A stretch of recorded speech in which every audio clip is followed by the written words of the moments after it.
All right, so occasionally you encounter zones, all right? And when they play a zone defense, what they're mainly saying is, we don't think that you're good at shooting, or we don't think that you're good at offensive rebounds.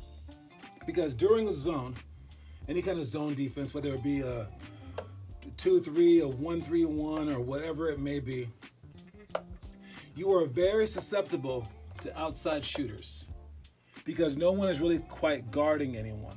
There's holes in the defense. There's skip passes that you can't really cover. So you're going to allow some three-pointers. Secondly, you're very susceptible to offensive rebounds because, again, no one's guarding any particular player, and people slashing down the middle is a very, very hard thing to manage. So if someone's playing you in a zone, it's probably because they think that you can't do one of those two things as well as you can do your man offense. So if you have a very, very good man offense, they might drop back to a zone because they lack. And they say, we can't keep up to their man offense, we'll just go in a zone. Maybe they're tired. Maybe they have a big person who can't play defense. There's many reasons to play a zone, none of which can't be solved by a good zone offense. With that said, you have to set up a good zone offense. And whatever your offense is, keep these things in mind. When they're playing a two-guard front, all right, so this would be like a 2-1-2. What you have to do to counterbalance it is you can't stay matched up with it.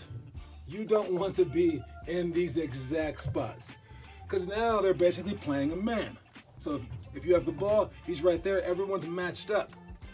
What you want to do is move this over and move this over to make them choose someone.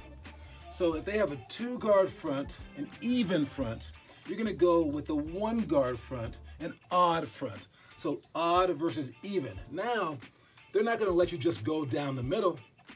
He's going to inch over to stop you. They won't both stop you because they're not stupid, all right? But one of them will. And whichever one does, the other wing will be open, which if this is their center, he's not going to go out there. So this guy will go out there. All right? And you can actually play with that a little bit by just moving further over and see which guard will pick you up. And after a while, he won't keep going with you because it's his job to guard you.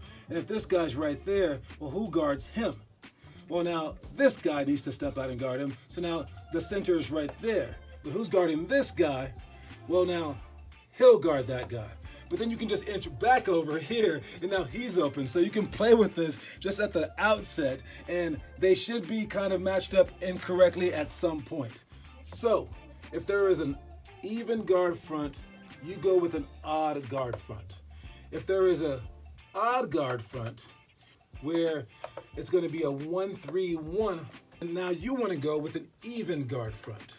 So now there's two people that he has to guard. And again, you make him choose between the two of you. All right, so as he chooses, this guy can now be a baseline runner and go to either side. So all you have to do is just make him choose by stepping in and showing that you might drive. And as soon as he picks you, pass the ball.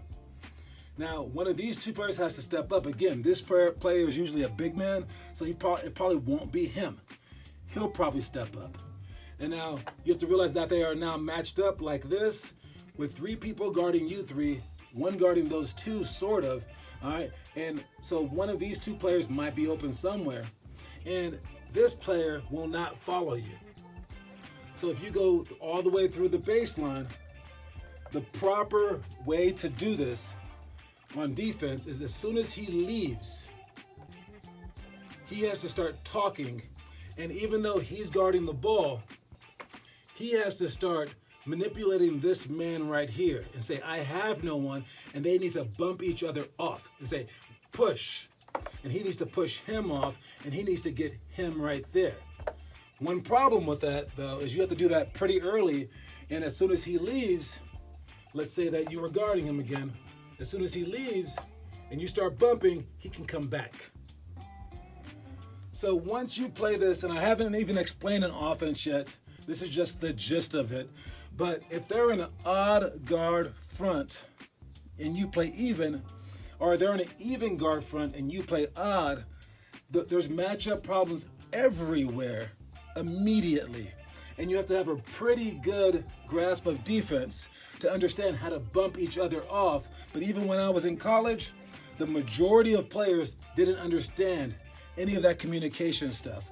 So chances are if someone's playing in a zone, they're doing so because they are deficient in some manner. And those deficiencies won't lead to a team who's capable of pushing each other off and playing the zone correctly. So now that's the gist of beating a zone.